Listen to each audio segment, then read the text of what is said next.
This computer.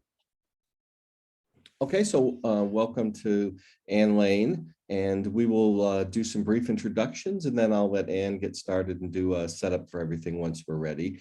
And since I'm in the first box, I'll go ahead and go first. I'm Michael Kent, and I think probably all of you know that, or if you don't, now you know. And I'm now retired officially, like 3 weeks, so sort of starting to get really used to it. It's kind of nice. So I'm from UNSW, in case you didn't know that, and we'll go ahead and move on to Erin. Hi, I'm Erin Riley. I'm a PhD student at UTS, but I'm currently on a leave of absence, but still keen to stay connected with the community. Okay, and Jim? Hi all, I'm sure you know me. My name's on numerous wanted posters. I'm at the University of Technology, Sydney, and I think I know many of you on the call. Okay, Anna? Hi everyone, my name is Anna Kachigina. I'm an assistant professor at Eastern Illinois University. I study community engagement, activism, engagement in general, and I'm a mentee of Dr. Taylor and Dr. Kent. And I know all of you on the call. I'm a fan of all of you. So very happy to be back and hear from everyone. I know, we haven't seen you for a while. Okay, Maureen Taylor. Hi everyone, Maureen Taylor, University of Technology, Sydney. So I have 1 degree of separation for just about everybody here. And I am looking forward to hearing from Ann Lane today. I love her research. Thank you. Okay, Dimitro. Hello, I'm Dmitro Konik. I am from Kyiv, like now, physically from Kyiv. And I'm assistant professor of Kyiv Mahila University in Kyiv. All right, thank you, Mitchell. So yes, I'm Mitchell Hobbs from the University of Sydney. I'm the degree director of our Master of Strategic Public Relations program. And yeah, I know most of you. It's good to see you all again. Okay, Bree.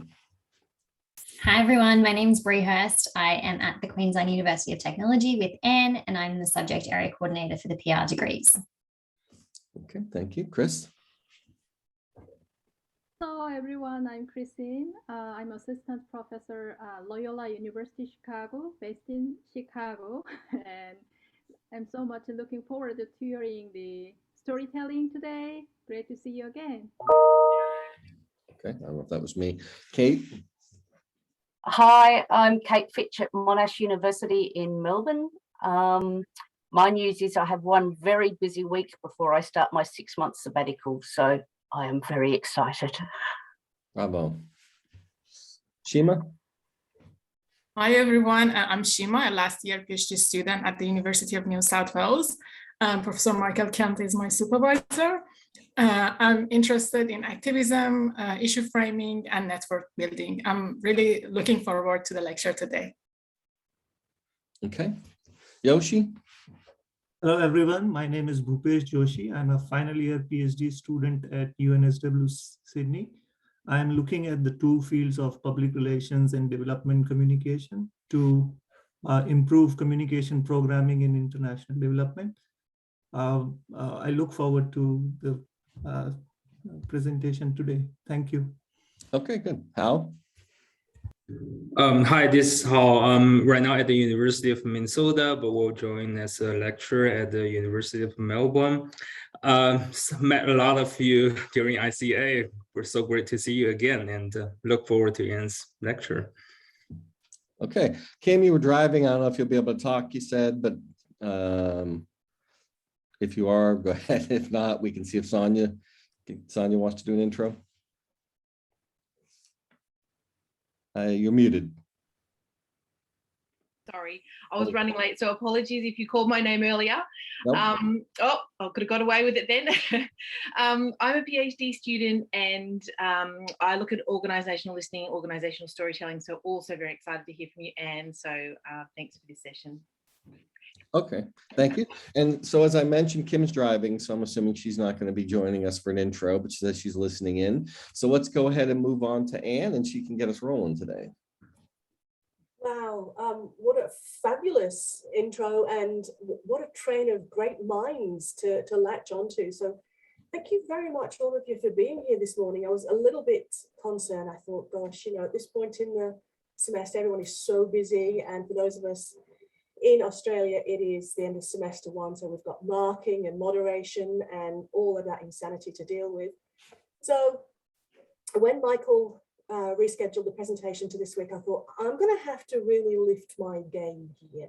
Now, my area of research interest and expertise is all around things to do with dialogue and engagement, social license to operate. And then recently I've entered the murky waters of organisational storytelling, which seemed to me to be a nice logical extension of some of the areas that I was interested in, and actually a bit of a lovely synthesis between them as well.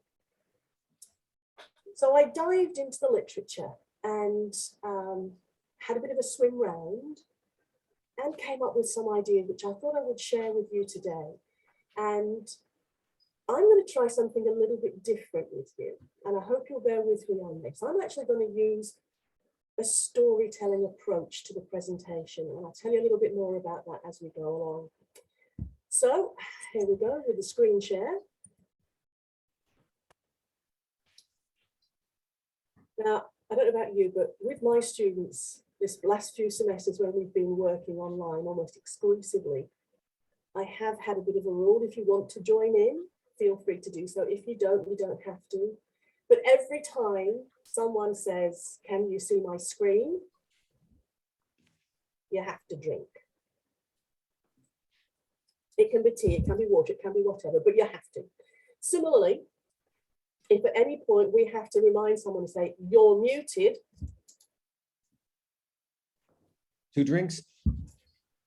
Drinks. So here we go. This is what we're going to be looking at today. So as you can see, I'm also working at QUT with the delightful Dr. Bree and with the even more delightful Professor Kim. I can say that because she can't get to the microphone to yell at me for embarrassing me. Before I begin, I would like to just pay my respects and acknowledgements to the Turrbal and Yagara, who are the First Nations owners of the lands where QUT, which is where I work, where that stands.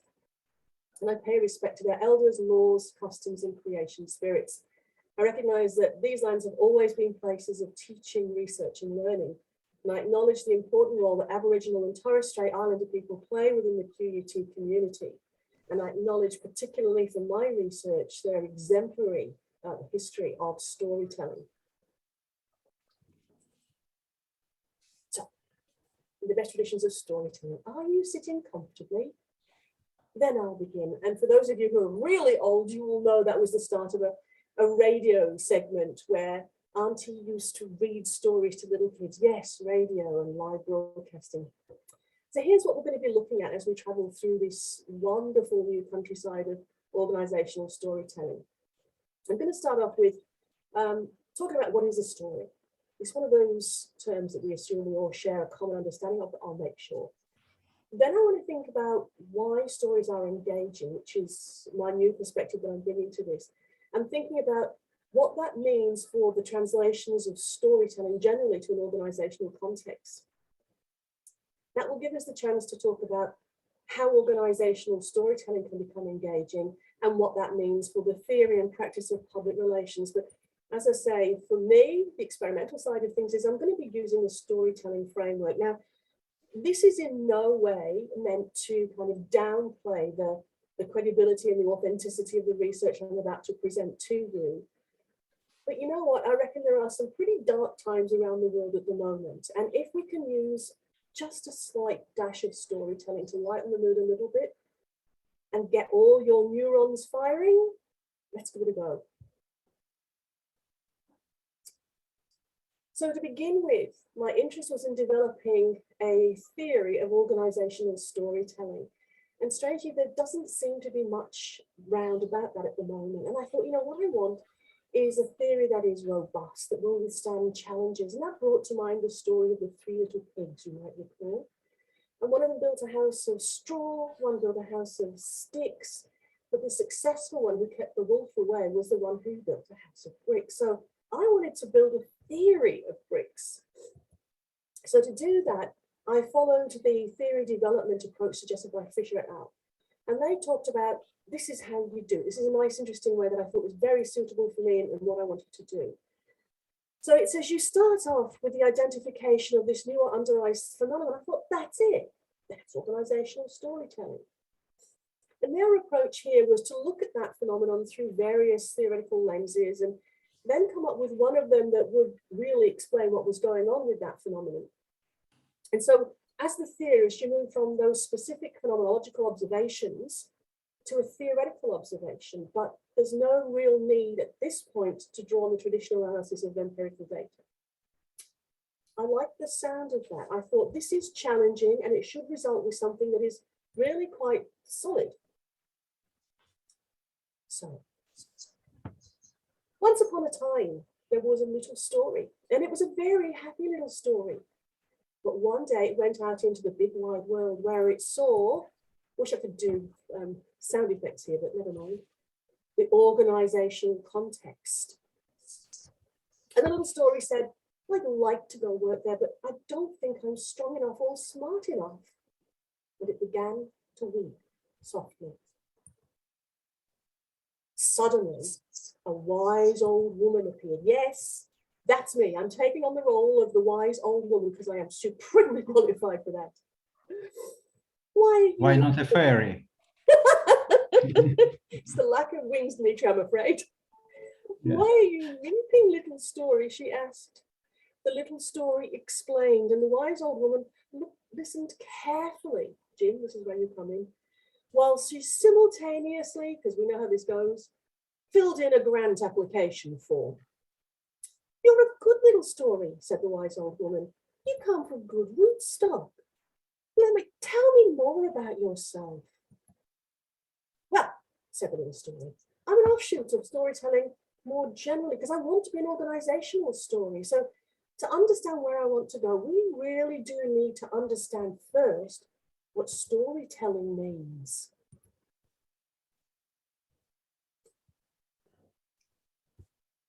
So he began with a brief history of organizational storytelling, which really is the beginning of storytelling itself. Now, some 40,000 years ago, people began telling stories to each other. And shortly after that, they began creating pictures that also told these stories. What we saw in those stories, all of them, was at the heart of them, there was this struggle between a personal desire, something that someone wanted to achieve, but then there was something that blocked them from achieving it. And the story is all about the struggle to overcome that challenge, right the way back to caveman times. Now, depending on what source you look at for this, it's either a cave painting from Altamira in northern Spain, or Magalore in Bulgaria, or one that somebody mocked up to look like either of the above. I'm not quite sure which, and I'm claiming no validity for it. But what I would like to say to you is, look how it shows the stories that we've just been talking about and the elements of them. So if we look at this cave painting here, we can test the assertion that it's about personal desire and a life object and the struggle to get that life object against the forces that are blocking them. So what's the desire? What is it that people are after? Well, if you look at the picture here down at the bottom, it looks to me that there's a bit of a party going on. There are people, some are standing around, some are dancing, some are feasting, and some are drinking. I wasn't sure if they were drinking or blowing musical instruments, but either way, there was a party going on. So that's what they're after. What's blocking them from getting there? Well, I reckon that kind of really hacked off looking mama beast would be something that would slow down their bit of a gallop towards that life outcome. So in short, this picture already shows us what the two main building blocks are in a story. It's all to do with characters and plots. So the characters in this story, well, we can see we have the little stick people there who are running around armed only with, looks like clubs maybe.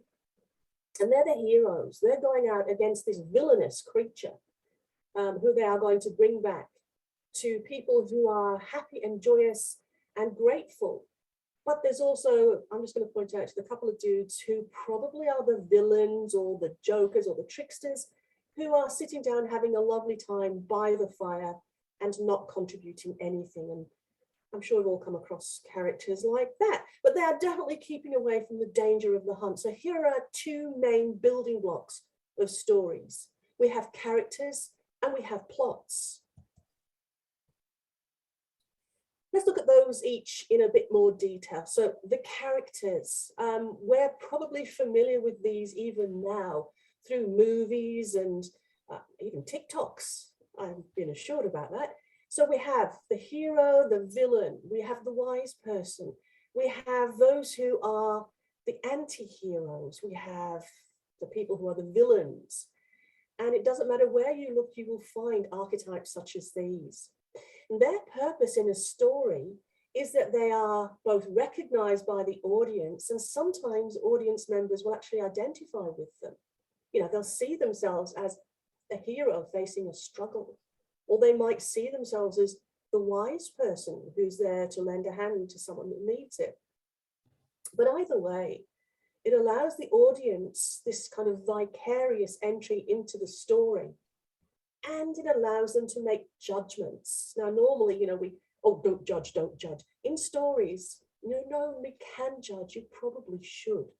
It's about, is this a good person or a bad person? What are they doing? What do I feel about that? What does that mean about how I should behave? So this is a place where that cognitive determination, almost leading to a groupthink among the audience about who and what is good or not good, is pretty useful, particularly as it relates to the audience's behavior going forward. The second element, as we've mentioned, is plots. And here I would like to pay my respects to Professor Kent, who did an excellent piece of work on this in 2015 that really laid out the groundwork for the notion of storytelling in public relations. And he and other authors and experts in the area laid out some basic plots, what they refer to as the master plots. Now, having dived into this ocean of content around what we mean by organisational storytelling, I can tell you there are bucket loads of these plots.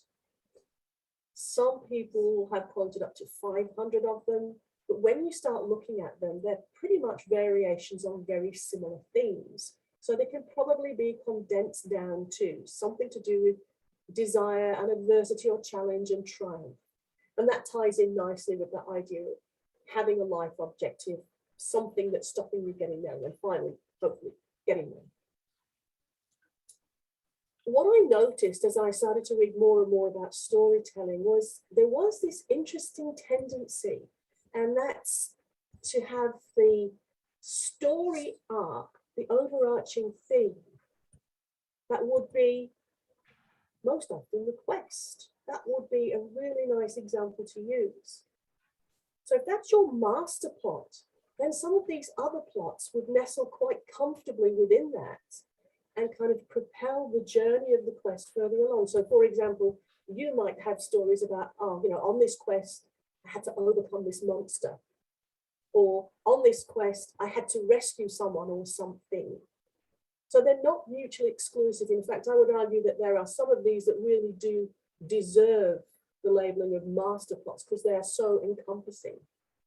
And then these other plots sit beneath them. And that's an important concept to come back to in the future. So another of the basic building blocks that started to emerge was this idea of a timeline. The standard storytelling timeline is what's often referred to in the literature as BME, and I'm well impressed with a good acronym. It only means beginning, middle, and end. But, you know, there's a story to be told around that. This linear approach is very much in the Western tradition. And there are other places where that linear structure is not quite as well favoured.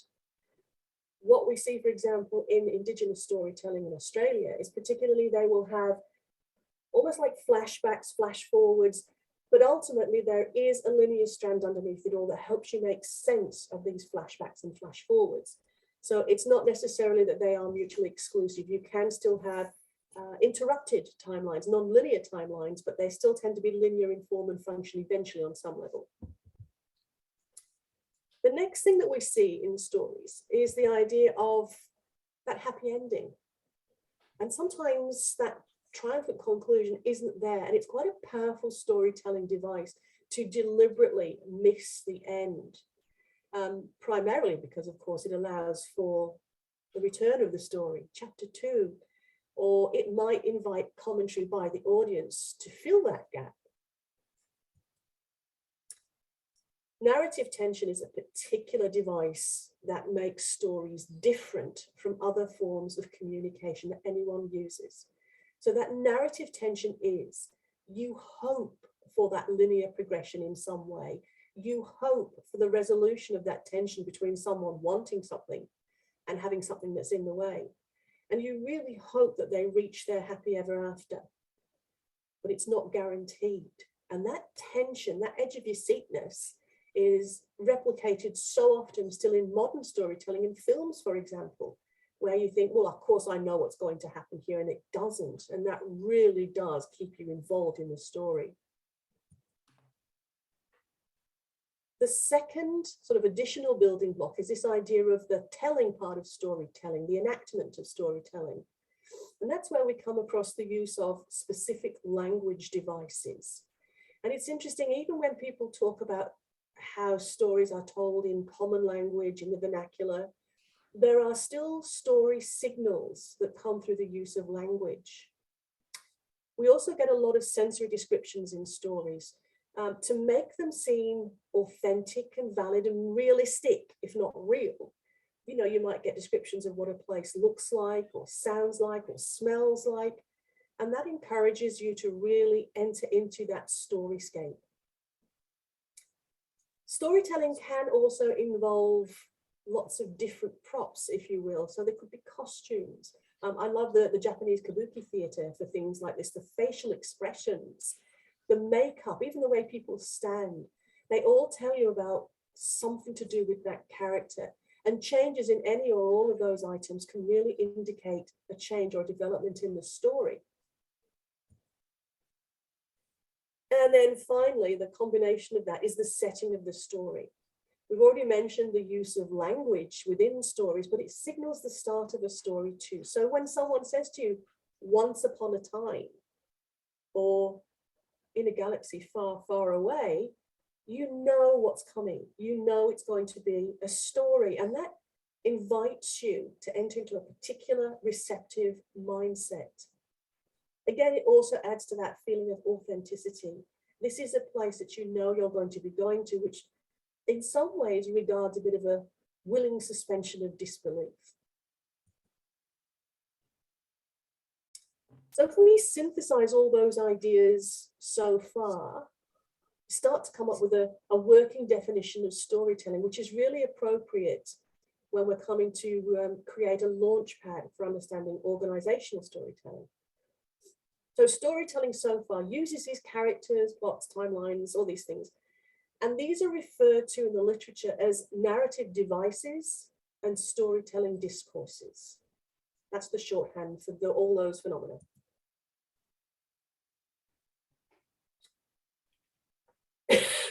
Sorry, excuse me. So now we're back to the storytelling in general. We talked about what it is and how it's delivered. Now we need to think about why people tell stories in general. And there are pretty much three basic things. They want people to know something. Either something has happened or is happening or it's going to happen. Here's what you need to know. So it's information based. Then there's the persuasive aspect of it. You know, this is something that's good and you should really like it, you should follow it, you should emulate it. Or this is a bad thing and don't do it, don't go there. Finally, you're driving people towards an outcome. And generally speaking, that outcome is something that usually suits the purposes of the storyteller. It's a very broad generalization. It's one I unpack more deeply in a paper that I've written, but that is what it's all about. It's getting people to know and think and behave things in a particular way. Now, this is all very sort of esoteric and out there. So Going back to our caveman theme that we looked at earlier, I thought it was about time I actually showed you what this might look like in purpose. So some of you may be familiar with the cartoon movie The Croods. It's from nearly 10 years ago now, which I find very hard to believe. And it's all about a caveman family headed up by our hero here, Grug. And Grug has a problem. He has the life ambition of keeping his family safe. And to do that, he wants to keep them all in the cave. He doesn't want them to go outside. But Grug has a teenage daughter. And the teenage daughter, like all teenage girls, wants to be out there exploring. So Grug finds a way to explain to her and to the other members of the family why that's not a very good idea. So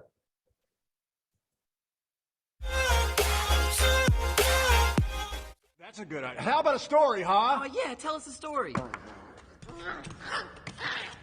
Okay, can I borrow that? Thank you. Eep, your old favorite. I haven't played with that thing in years. Tonight we'll hear the story of Crispy Bear. A long time ago, this little bear was alive. She was alive because she listened to her father and lived her life in routine and darkness and terror. So she was happy. But Crispy had one terrible problem. She was filled with curiosity. Yes. And one day, while she was in a tree, the curious little bear wanted to climb to the top. And no sooner than she climbed to the top, she saw something new and died. Just like that? Yes. Her last moments of terror still frozen on her face. Same ending as every day. I get it, Dad. I get it. I will never do anything new or different. Good man, Thunk. All right, everyone sharpen your teeth and let's pile up. So there we are. I think Grug got his message across rather beautifully there. Don't go outside the cave because there are things out there that will kill you. The end. That was his effort to try and maintain his struggle against that dangerous outside world. So that shows you very much how he used the idea of the information, the persuasion, the bad thing of going out there, to very much steer this idea of don't do the thing.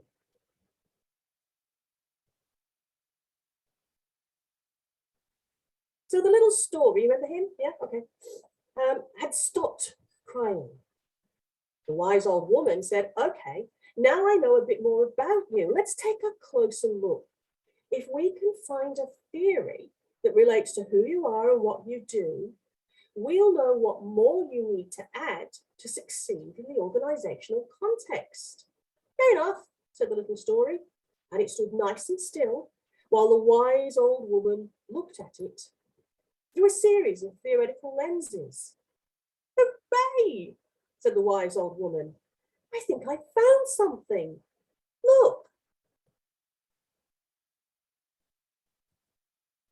To begin with, you've got to have information. You are seeking some kind of cognitive impact. You are trying to get people in this receptive mental state, what's referred to in the literature as narrative transportation, where you go into the zone. Okay.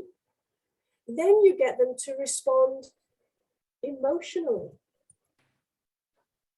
You get them to feel a certain way. And it lowers their resistance that they might have. And finally, you get them to do something. You get a behavioural outcome. Let's think about it. That clip that I just showed you, how did the audience react? Well, they were really immersed in that story, weren't they, when they were sitting around and they were experiencing it vicariously. They were being scared because she'd gone outside, the bear went outside, and then they had that feeling of relief. This is very much what we're looking for from stories generally. And that deep immersion within the story allowed Grug to sneak in his message about not leaving the cave, not very subtly, I will grant you that. But we can see something here, we can see a pattern.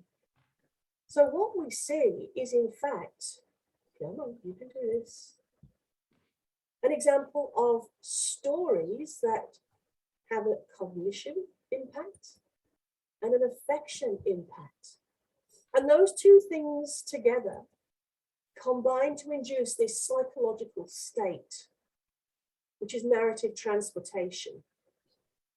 And I'm sure we've all experienced that when we've had a book that we couldn't put down or a movie that we couldn't turn off. That then combines to lean to the behavior that is desired by the storyteller. This is what's referred to in the literature as the expression of that psychological state. So what is the literature that refers to all of these things together in this combination? Yep, I'm sure you've got there ahead of me. It is indeed engagement. The cognitive, the affective, and the behavioural. The cognitive and affective leading to this psychological state, it's a bit of a snapshot of things, that leads to a behavioural outcome.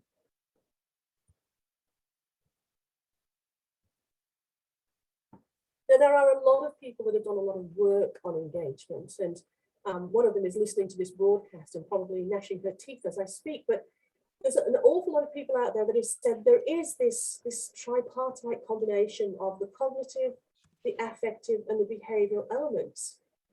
And they're really clearly evident in storytelling in general.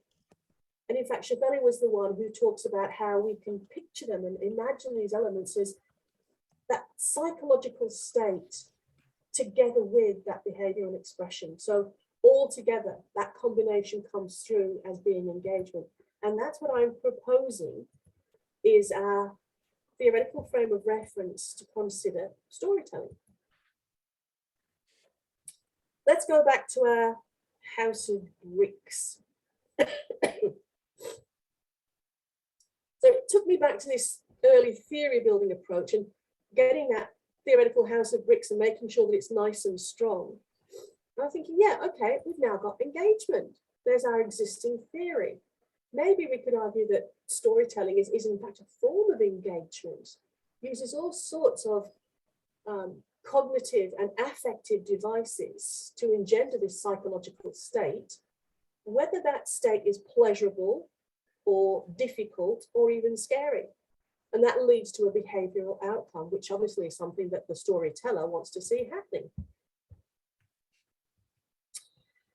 Can I make a comment? Yeah. Because there are several things in the chat we're talking about. There's a sense of this being very sort of ethical and moral. We're going to engage. We're going to do it for the good of the organization.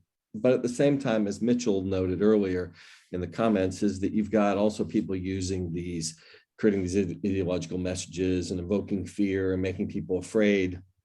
Yeah. And so we often wind up with these two stories, right? The pro-life, pro-choice. You know, everything is dichotomized, and it's very rare that we see the stories confronted. Like, you know, the only one that comes to mind would be Mario Cuomo's response to the Republican convention, where the Republicans told their story about the wagon train going across the country and how some people are going to have to be left behind. You know, is the story where he takes their story and unpacks their story and says, if we take it to, you know, realistically, they're leaving people behind on the trail and we're not doing that, right? So there's this two competing stories that they use, but it seems like in practice, we just mostly see the dichotomous stories. Yep, you're absolutely right. And hopefully, when we finish unpacking our little story here, we move on to that organizational application and context, we start to complexify things a little bit. And hopefully that will show you where I've encompassed the idea that not everyone is happy with the one story version. So watch this space. To be continued, I might say. All right, so here we are, the story again. So this time, by now, the wise old woman was cautiously optimistic and said, let's see if this theory fits all over you. And the little story, oh, come on, work with me on this, jumped up and down with excitement. That took me a long time to do. Oh, dear. All right, so I'm really struggling here. Just excuse me while I take a swift draft.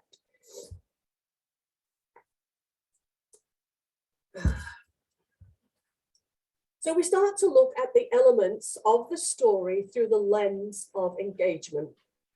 It's the cognitive stuff. We look at the characters, and we have as an audience cognitive expectations of what those characters will be and what roles they'll play and how they'll behave and what will happen to them. And when a story meets or challenges those expectations, it either satisfies or stirs people up. Definitely a strong cognitive reaction to characters. The plots, we have expectations. We really do want that happy ever after at the end, but at the same time, we are mentally challenged by plot twists that bring us a different kind of enjoyment, that edge of your seat stuff that we were talking about before. And that can also stir up your emotions. Sorry. There's a really clever way of getting people to cognitively invest in stories and become interested. And that's by establishing this idea that there is a connection between the story and the listener in terms of their environment. So it might be, as we mentioned before, the sensory descriptions, or it might be, here's a place you already know and you refer to something that's in that place. The language side of things, we've mentioned about how you have the starting phrase of, we're going into a storyscape, but the other use of language cognitively is to get these complex ideas and to present them, particularly through the use of similes and metaphors and analogies, into bite-sized, mentally bite-sized chunks that people can follow and understand. And stories are oh so good at doing that. The affective side of things, how do stories work there? Let's look at that through this engagement lens. And characters really do stir up feelings. So we love them, we hate them, we judge them, we sympathize with them. Again, we have expectations of them and they can be met or challenged. And as a result, people might be excited or scared. I've just recently finished reading a book, yes, a real book, with no discernible educational content in it when I was on holiday. And it was all about a detective trying to solve a murder. And one of the people that was helping him was this nurse. And of course, you guessed it, eventually it turned out that the nurse was in fact the murderer. Definitely didn't get that from the beginning. So it was quite a challenge to my interpretation of her character. And how the story is told can have a huge impact on how people feel and what they see and how they react to it. So, looks like a good fit between you and engagement, said the wise old woman.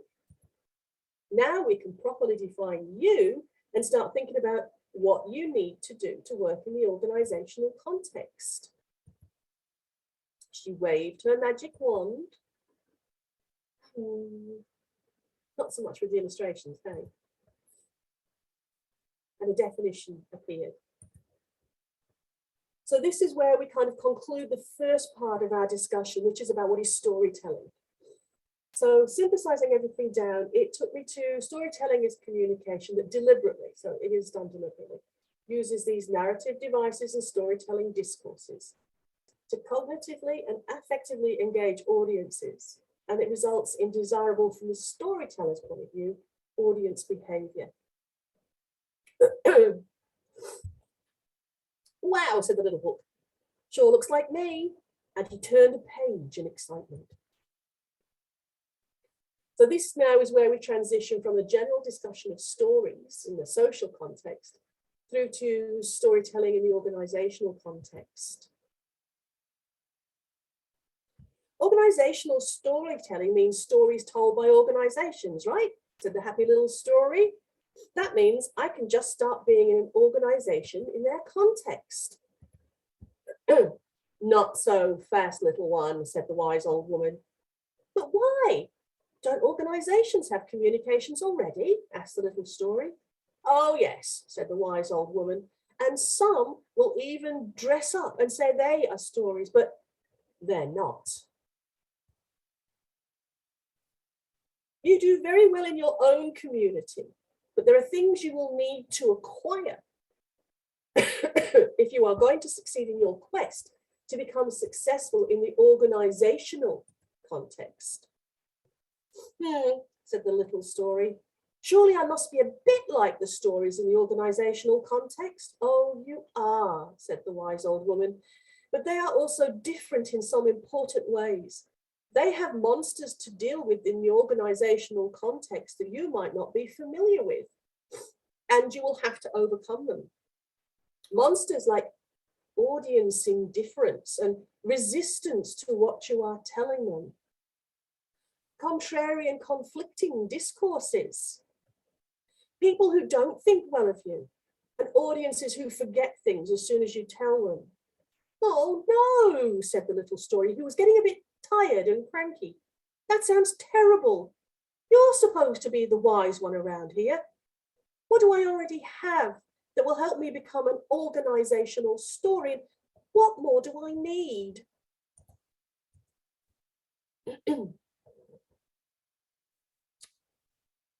What I've done on this slide here is to try and look at what makes up organizational storytelling and how it differs from what we would know to be storytelling per se.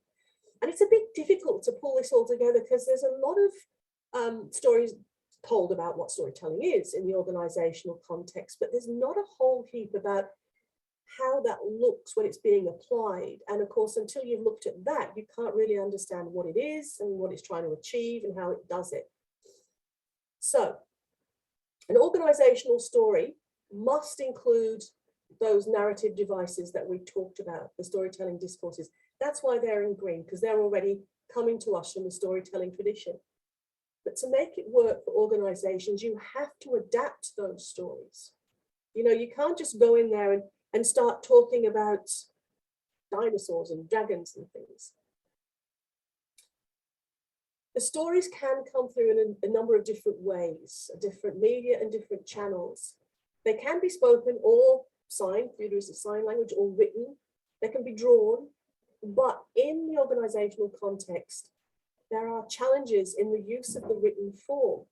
So for example, you know, people are going to be more likely to sit and listen to a 5-minute speech than read a 500-word story. So we have to be more shorter and more pithy, as it were. They do need to be relatively brief, but they have to demonstrate that storytelling shape, you know, the beginning, the middle, and the end. And they've got to be strategic. Now, you might argue that stories in general are strategic because they get people to do something, but in the organizational context, it is definitely about what you can do to get your key message across, something that is predetermined. And the other thing about organizational storytelling is that it does tend to have quite a limited shelf life. As Shima was just saying there, you know, we all remember stories that we heard repeatedly from when we were at school.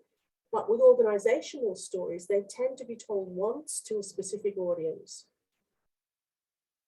The other thing about organizational storytelling that makes it different to other forms of organizational communication is that it includes hard truths. And we see this in storytelling. We see tragedies and we see bad things happening. And definitely in organizational storytelling, that's in there as well. This idea that well, the boss made a mistake and here's how he fixed it or whatever. So as we carry on with operationalizing organizational storytelling, yeah, definitely indeed. What we are seeing here is a challenge for the little story. Wow, said the little story. That's a lot to ask of me. Sorry, Zoom bomber. Where do I begin? I'm glad you asked, my little hero, said the wise old woman. The first thing you have to do is to get a narrative arc to shield you. Okay, said the little story. So your narrative arc is your overarching master plot, going back to the slides that we talked about with Michael's literature, etc. Where does that come from? Well, there's a whole list of them, but what you use to choose which one you are going to have, you look at your organization and you say, all right, what stories is it already telling about itself? How does it see itself and its place in the world? Good place to find those is things like the vision and the mission and how they already imagine themselves in the organizational context. And that will give you one overarching master plot. And like I said, usually when I've been working with my students, It's either quest or adventure that seems to best fit whatever it is an organization is trying to achieve, but that's not the only choice. Having done that, you can then create individual stories that are nested underneath that arc. So as I said, we're already familiar with this idea that you have multiple touch points of communication within a campaign, and that almost aligns with what we're talking about here. So within these individual stories, you're going to have your characters and your plot and all the other narrative devices that we talked about. But because it's in the organizational context, there will be a key message too. And that key message is probably something that has been devised strategically outside this process of creating an organizational story. So you have to find a way, as the story writer and teller, of massaging and integrating this key message into the storytelling genre. So to knit it into the characters and the plot, etc., while still maintaining the whole idea of a call to action and the rationale why people should do that. Having done that, you repeat a lot. So you'll have different stories. You know, each one is probably only told once to a certain audience, but you will have that same idea over and over again. The key message, as we know, can be fine-tuned to different circumstances, and you'll have different characters and plots, but they're all nested within that overarching narrative arc, which keeps it consistent and keeps it on message. There's a really useful framework for that. So what we can see is that this organizational story occurs at two levels of discourse. So you have the individual story, but what makes it different when it comes to the organizational storytelling is the presence and influence of this narrative arc, this guiding master plot. And that means you can't just stand up and say, hey, a funny thing happened to me on the way to work this morning. You need to have behind that strategic function a good deal of planning and forethought. So we now start to come up with something that's a little bit different.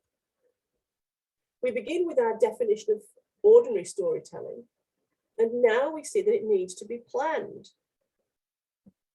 So the first new weapon you will need to succeed is planning, said the wise old woman. Planning allows you to build in important things like key messages and provides a framework for consistency that strengthens your storyline. Cool, said the little story. What's next?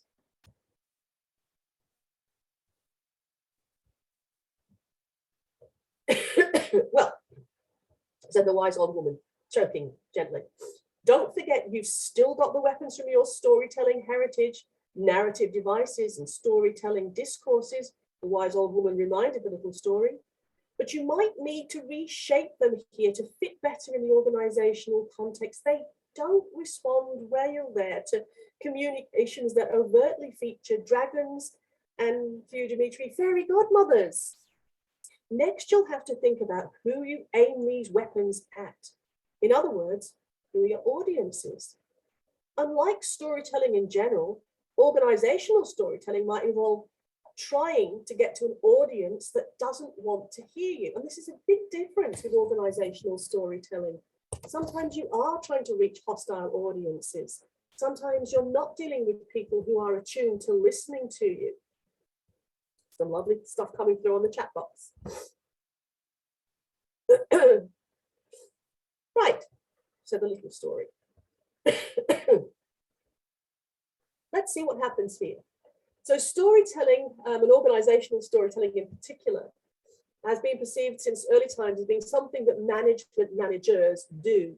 And initially it was perceived as a way that these managers could influence the sense making that went on around the relationship between employees and members and that organization, a way of driving and changing and shaping that sense making.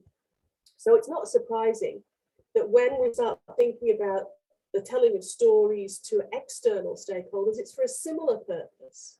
It's all about trying to direct the understanding of those stakeholders to suit what it is that the organization wants to achieve. So sense making, but with an organizational bias.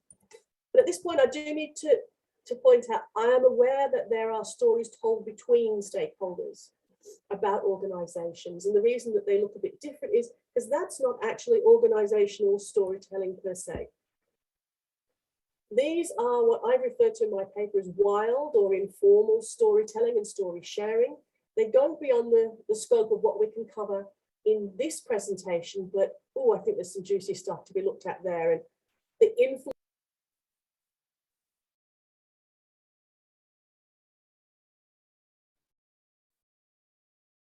Did we lose her?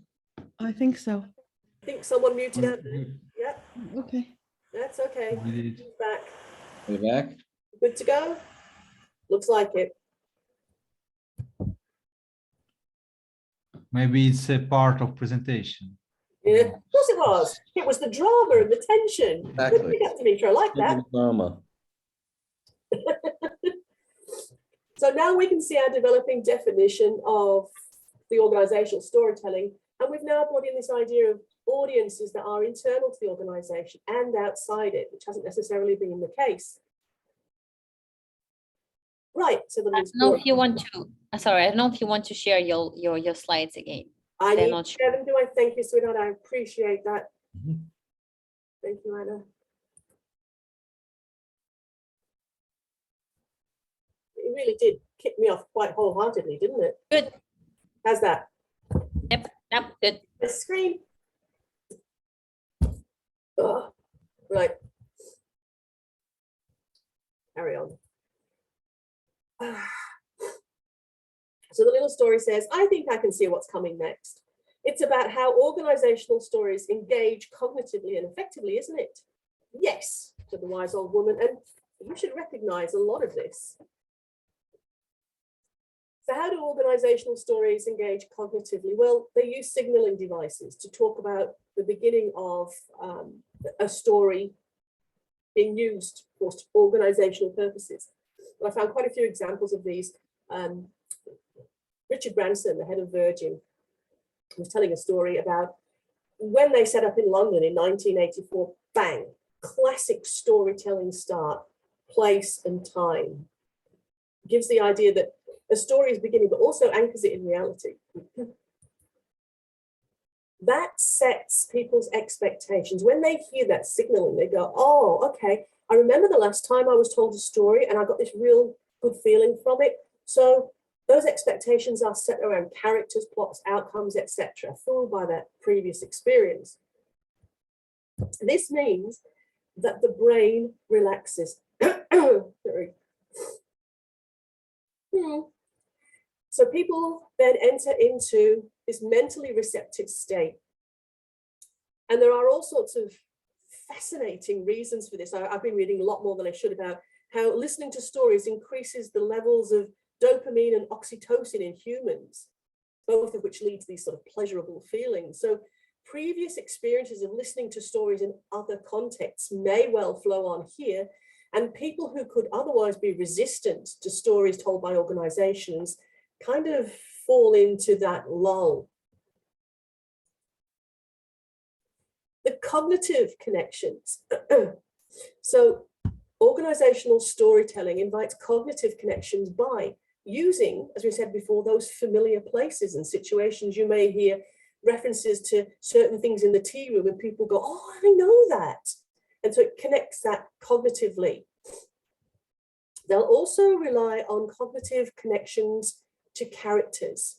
So they may refer to a boss, a real person, or they may refer to a character that has the attributes of someone that they recognize, you know, a way of speaking or a particular way of talking or what have you. And there is some research that's been done that shows that listeners respond much more when they're being told stories that are real or based in reality, and recognizably so. The combination of those two things there means that you've got the perfect board then to play out this tension that we talked about previously, that struggle to achieve something important. It could be a change in behavior, or it could be selling an idea, whatever it is. But what we do in the organizational story stuff is to use those recognizable plots. So like the hero on the quest with the monster to overcome. Yeah, there is a suggestion that, you know, the affection works more than the cognitive, but you have to have both. The culmination of this is that you end up with a story that is sticky and memorable. So the idea there is, if you can understand and remember something that's been told to you in an organizational story, and you remember it, it's kind of sticky with you, but then you can share that with someone else, a bit like Mitchell with his COVID virus, where you can hand that on to someone else. It becomes sticky for them too. It sticks with them and stays with them. The affective side of things is where you might be telling a story about those rhetorical appeals to emotion and the big character to stimulate this affective response. Oh, yeah. Around that traditional narrative framework. So quite often we see the organization positioned as the hero.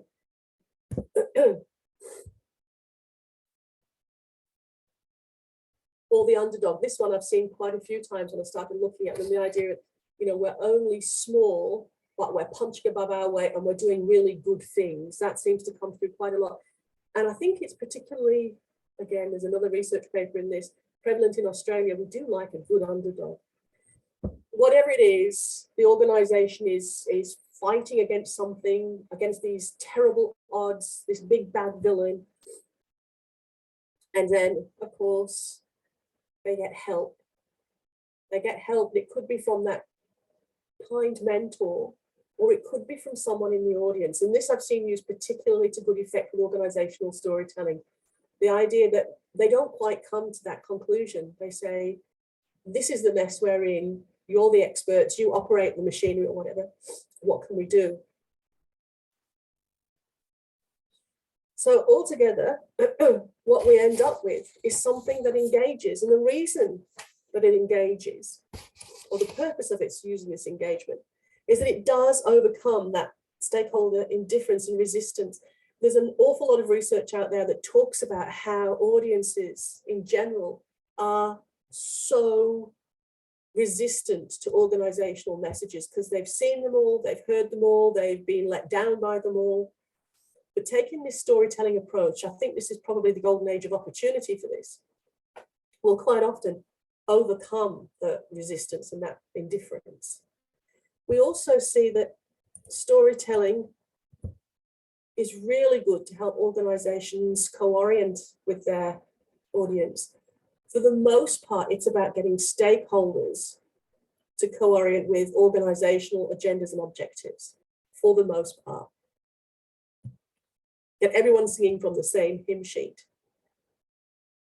And the really cool thing about stories and storytelling is the retention rate. We talked about the necessary remembering before you can share.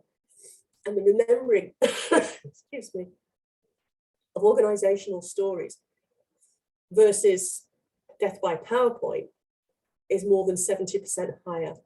So this is a really good way of getting stories and ideas into people's minds.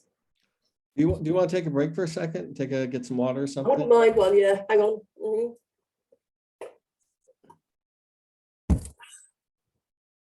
Thank you. Yeah, I mean, if you want longer, I don't want, I don't want people saying that I made you do the forced presentation while you were dying of your. Oh no, seriously, this is all going for the sympathy vote. All right. Here we go. Nearly there, said the wise old woman. But you need to remember to keep using your cognitive and affective powers to engage people. Now we need to think about this desirable audience behavior. What does that look like in the organizational context? The little story said, oh, that's easy. It's all about getting them to start doing something. Not so, said the wise old woman. There are three things that we might want to steer them towards. Sure, we might want them to start doing something, but equally we might want them to stop doing something. Don't leave the cave. Or we might want them to continue doing something. And that's one that often gets overlooked. That's the whole thing of keep doing whatever it is that you're doing.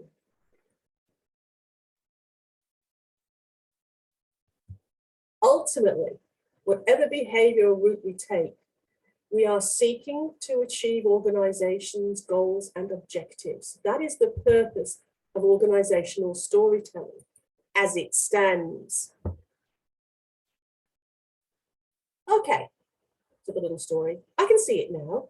Looking at stories in general through the lens of engagement has allowed us to identify characteristics. And those characteristics provide a framework that allows us to articulate a definition of organizational storytelling that builds upon the foundations of storytelling.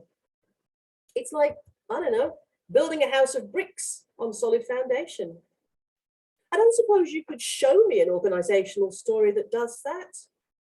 Of course I can, said the wise old woman, and she waved her wand again.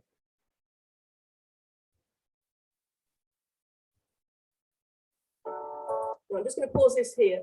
This is a brief organizational story that comes from an organization called BHP Billiton. It's a big mining company here in Australia, part of a global franchise. And to explain the background to the story, BHP Billiton is having an awful problem securing social license to operate because of what it is and what it does. And that was made even more difficult by the fact that it had changed its name. And it had gone from being BHP, which stood for Broken Hill Proprietary Limited, and Broken Hill is a small area in Australia where they set up. And then it merged with another organisation and it became BHP Billiton. And then it got taken over by an even bigger corporation, so it became known as BHP Billiton Mitsubishi. And it was absolutely because of that and a little bit of xenophobia in there that it was struggling. Really struggling. So it kind of scaled back its name. It went back to BHP Billiton and it came up with a whole series of stories that explained how very Australian they were and how they, as the underdog, this small Australian organisation, had risen up to be a big player on the world stage. 130 years ago, 7 ordinary men gathered in Broken Hill and dared to think big. The company they created that day was BHP, the big Australia. Today, the same hard work and imagination so valued by our founders has seen us grow into Australia's global resources company. Imagine what we could all achieve if we continue to think big. Think big. Pretty good use of the storytelling devices in there in a nice little 30-second package. There was the fabulous signaling at the start that this was a story, 130 years ago, 7 ordinary men, okay. And then the themes that they were playing on in there where this little underdog player, but they thought big, they became big, and they haven't finished. Where's the end of the story? This is where we contribute. No, don't play it again. We've already seen it. Go away. We're nearly there. What I've tried to do in this presentation is set the groundwork down for a way of theorizing organizational storytelling by integrating that engagement perspective. And using that to show how organizational storytelling differs from storytelling in general and other forms of organizational communication.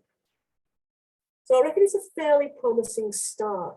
But what I like most about it is that it does leave us with a few stories to tell each other that might drive this on further. And while I was creating this presentation and writing the paper, I also suggested some things that were, to my way of thinking, insufficiently explored in the current literature. And this, I think, is where public relations comes in hard and heavy. These are things around the relationships that we have with storytellers, stakeholders.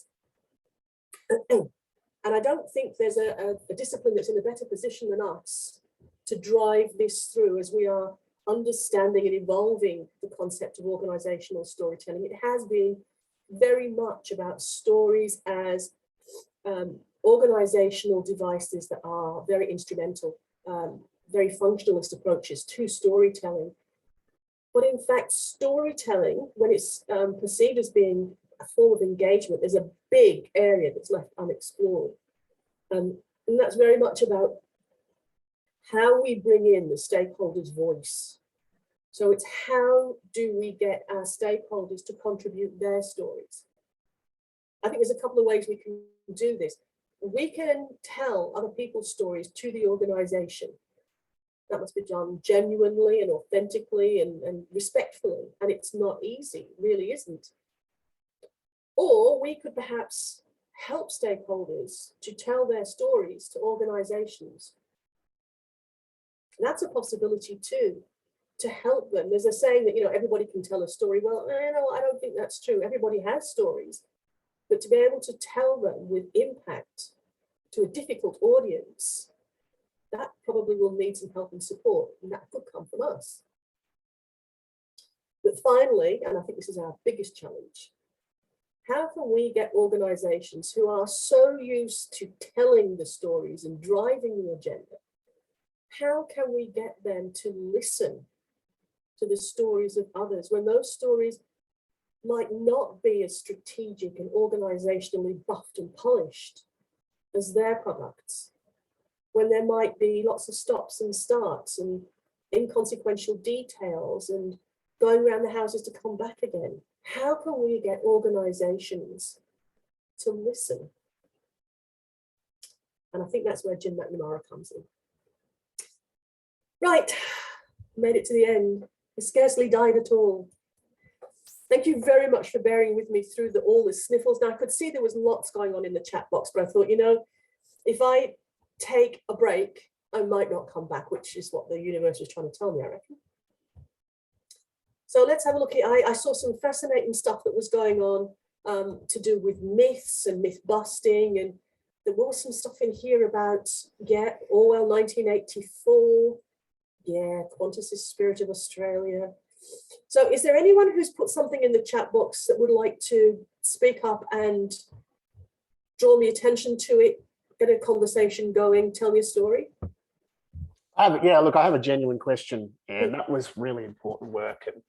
And I'm so excited by the possibilities just hearing you speak about this from a number of different dimensions that it triggered in me in terms of thinking about political PR. And, I love that point about narrative tension. And I was thinking back to how that creates an appetite for certain things. And anyway, but look, to go to my question, I remember reading something many years ago. I think it was a Russian linguist, Vladimir someone or other. And he basically did an analysis of folk tales in Russian cultures. And from that, he came out and said, there's only 37 types of stories. So if you look at the structure of all of this storytelling from our myths, and I believed he then produced a typology of the different types of stories you have.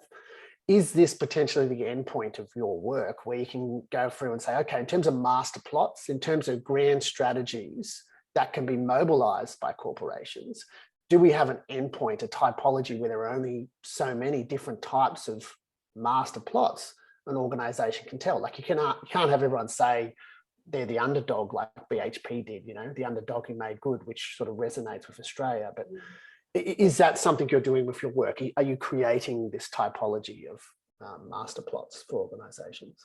It's not one that I'm at yet, but a part of the paper that I've submitted is actually a checklist for practitioners about how to choose things like that.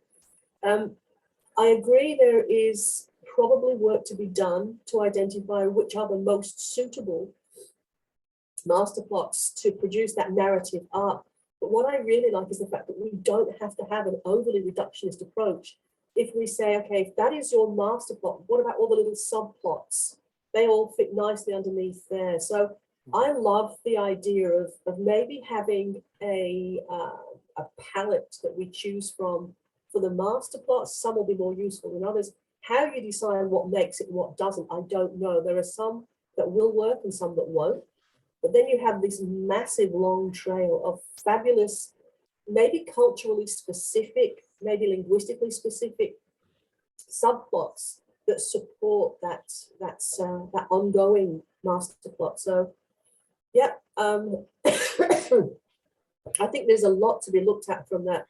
I think the idea of writing a paper that allows you to look through what stories organizations are telling at the moment and seeing what master plots they're using.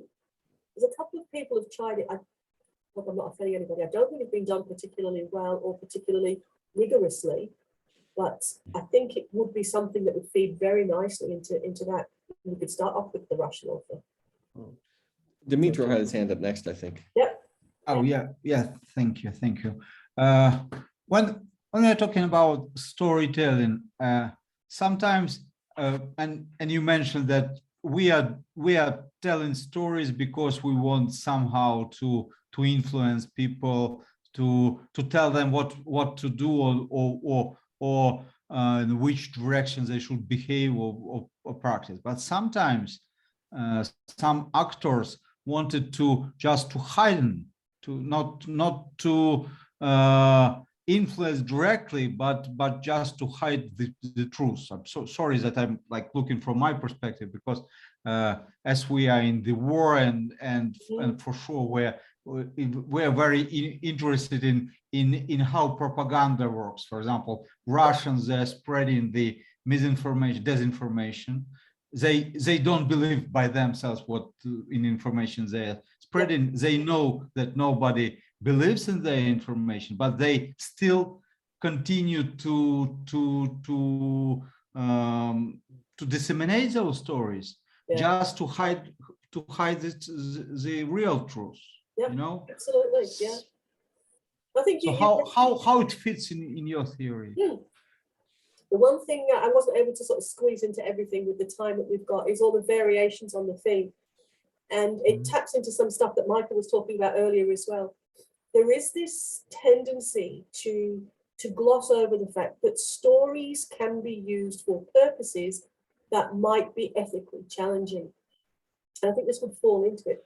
But what it doesn't change is the fact that the power of storytelling as part of propaganda comes from its ability to engage, to get people in their brains and in their hearts, and then to change the way that they behave. And that behavior might be that they, remember we should the stop, start, continue. It might be that they don't complain, or they don't challenge, or they just shut up and go away. So I think there is space for it. You know, the idea of it's almost like the anti-story. It's the idea of using stories for these strategic ends that don't necessarily reflect the truth, but they want to guide people in a certain direction. There is no, as far as I'm aware yet, moral perspective that's come out of a discussion around that. Anna had her hand up. Hey, Anna, good to see you again. Yes, thank you. I was very excited about the lecture, so yeah, I am. And I just love the storytelling, and I've read a lot about it. And we actually have written a paper on storytelling and how it influences CSR skepticism. Yeah. And there was a lot about like we were choosing between narrative transportation, but it's also the idea of narrative engagement. And those are a little bit two different concepts, as transportation is more cognitive side and engagement is both affective and cognitive. And it was very interesting how you actually connected the dots kind of from a different side. You made it bigger, we kind of made it smaller. But the interesting thing we found was that so definitely stories engage better, and stories have a better effect on people. They persuade better and all of those things. But there was also differences between the stories. Even though we had, we chose the stories, we actually took the real stories of real companies, like videos from their websites. And we looked at the videos, and we made sure that they are all like the same in terms of trustworthiness, the same in terms of narrativeness, kind of the same quality stories. And yet some stories somehow were more engaging than others. And when we looked at the effects of the stories, we actually found that it was not the story that changed the people's attitudes toward the CSR. It was really the engagement people had with the story that changed the CSR skepticism of the people. So I just thought that something would be interesting also to think about, that it's not only about the stories, but a lot of about somehow in the people, and something that resonates with the people in the stories. And some stories are more powerful than others, and people still have, we have a little bit of like, I didn't participate in the chat, but there was a little bit of a chat in terms of our stories are top down, or our stories co-creational. Like, I think all stories are co-creational because you still take it and you still think about it, and it's kind of all comes to the public and the people, how powerful they are and how good they are with the stories, I guess. Just wanted to give some agency to the people here. Yeah, no, I think it's raised some really, really good and important points there. And I think, you know, the idea, the idea that the people tell their own stories as well. That was that little bit that I put off to the side of the paper and said, look, I know that's there. We can't touch that. That would take us another hour. But it does very much relate to the idea around, there was a paper that Kim and I wrote where we talk about churn, where people on the receiving end of organizational communication, they need to go away, they need to churn that story, they need to share it, they need to refine it, they need to critique it, and come to their own understanding.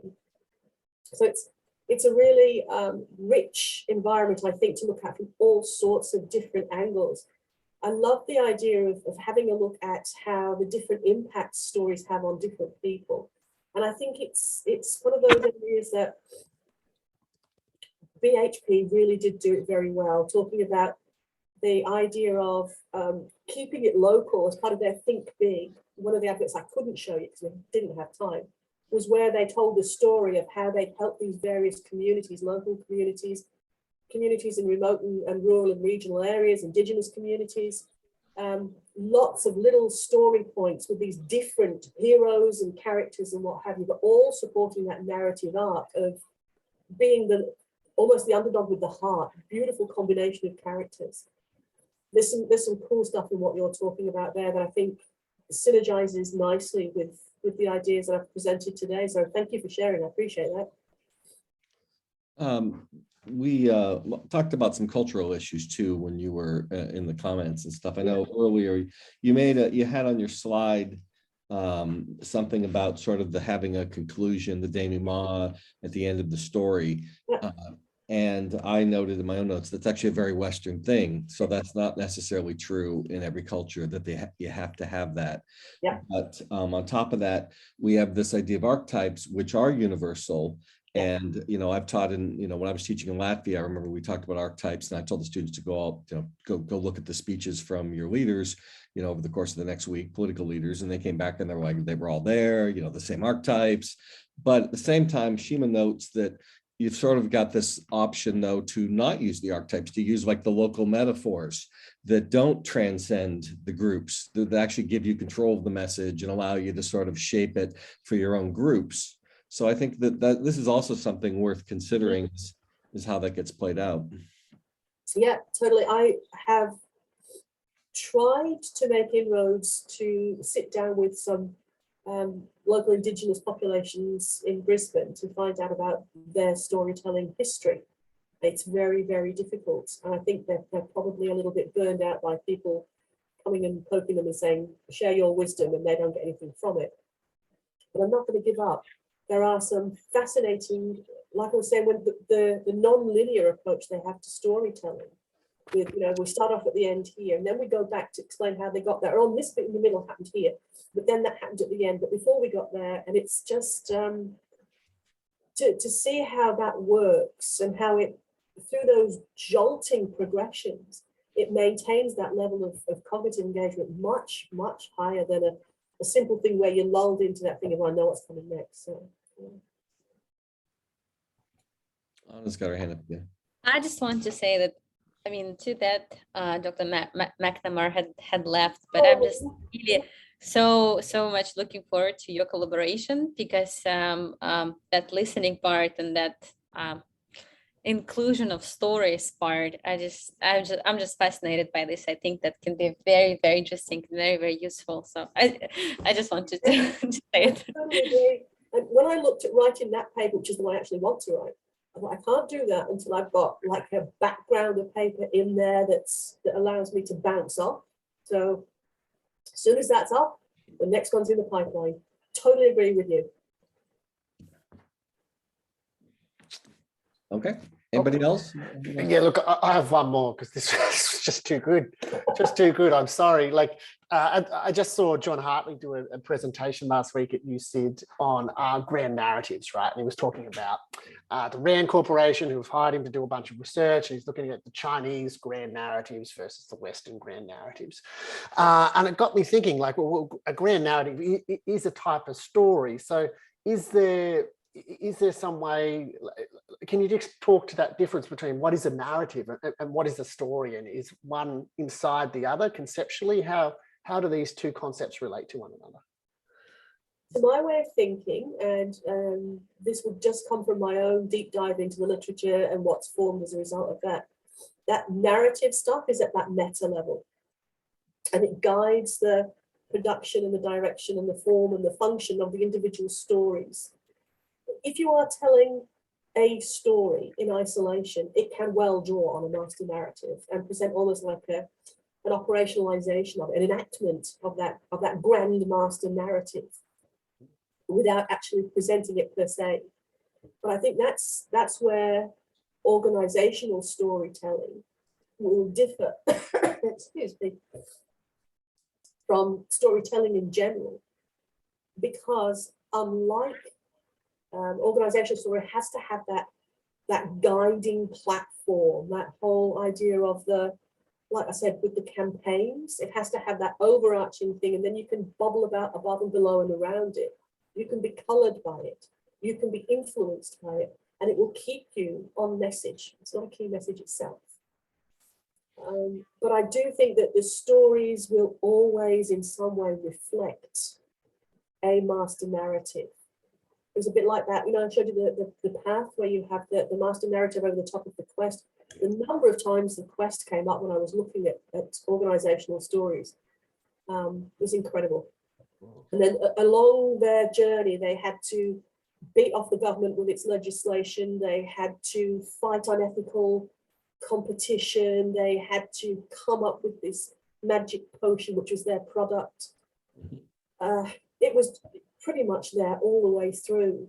So I think there is a claim for a distinction to be made between the narrative side of things and the story side of things. But when we get down to semantic differences like that, I think there are all sorts of words and labels that we could use. But the theory, the construct, the conceptual stuff is what it is. It is that idea of the big picture with the small pixels underneath it. I would also, Mitchell's, take a look at Steele and Redding if you haven't looked at it recently. Steele and Redding wrote this piece, I think, late 60s, early 70s, Steele and Redding, American Value Premises.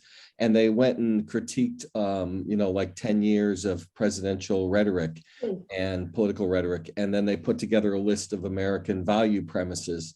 And I often make my students do this from their own cultures, you know, like what are the assumptions, value premises from your own culture? And really, we should have a list like this for, you know, for every country, because they have these, like you said, these grand narratives, these views of the world and how things work that are not the same, you know, in every country. So I think that'd be quite useful. Yeah, I'd love to see, for example, how, and this is a massive overgeneralization, so apologies, but generally speaking, that how the narrative arcs would differ, the narrative tensions would differ between cultures that are individualistic and those who are group oriented. So, you know, whether we want to see the individual hero go off and achieve whatever it was they wanted, or whether they helped everybody around them to achieve whatever it is they want. Is there a difference there? Is there something that's more appealing? And I think that comes back to some of the arguments we were talking about before, where Anna was talking about you know, how some people respond differently to the same stories. Maybe there's an ingredient in there we need to consider further.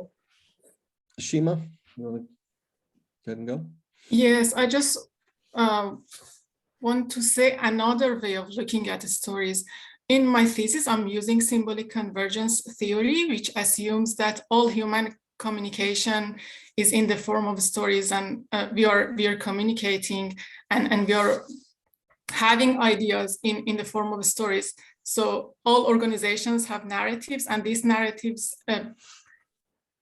is co-created through stories that are being told by members of that organization. So those organizations might not use the form of storytelling, but they're having stories, they're having heroes, they're having villains, they're having plots, what they're doing in the shared consciousness of the organization. Yeah, it sounds an extremely interesting idea to be dealing with. I mean, my perspective on that is that what we're interested in at this point in this particular presentation, what it is the organization does, where it comes up with those ideas and everything else. And I think the idea that we do have to be careful. There's a lot of positive connotations that go with the idea of stories and storytelling. That's why organizations will call every jolly thing they produce a story. And it's not. You know, I got a packet of cereal the other day and it said our story. It was out, we did this and then we did that and the end. And there was no story to it. There was no journey. There was no tension. There was no resolution of that. There was no acknowledgement of the dialectic. So sometimes I think we have to be a little bit cynical about applying the label of stories and storytelling to things which are pretty much just organizational communication.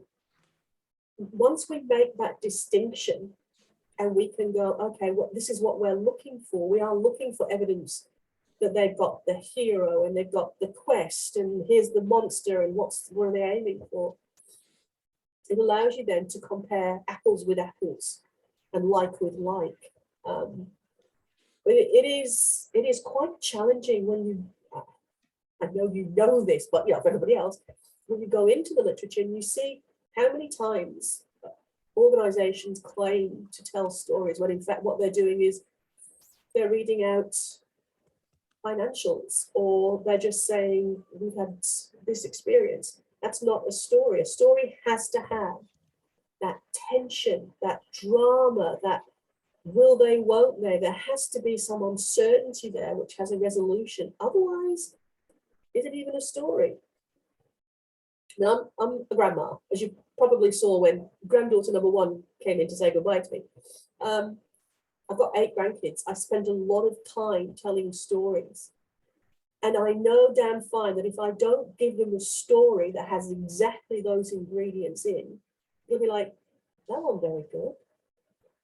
I have tried it as an experiment. I didn't put it in the paper because I didn't have ethical clearance to experiment on children, but it definitely was that case. If I didn't have a hero, whether it was one from television that they recognized or the ones they love better, the ones where they're the hero and something amazing happens and they win.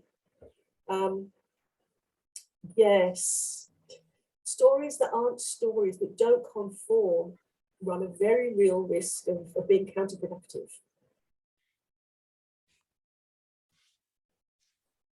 Okay, anyone else? Last chance. And again, apologies for the whole thing. I'm now going to go back to bed for now, I think. But just be assured, you cannot, whatever they say about computer viruses, you cannot catch this from watching. So thank you so much for being here. Thank you so much for staying. And thank you for coming. Thank you for that. It was fantastic. You're most welcome. And thank you for not minding being my guinea pigs for the storytelling experiment. Excellent. Well, I will post this later today as usual if anybody wants to rewatch it, and everyone else, you know, take the rest of the day off. It's Friday. See you later. Thanks for coming. Thank you. Thank you so much. Bye, everyone. Bye. Bye.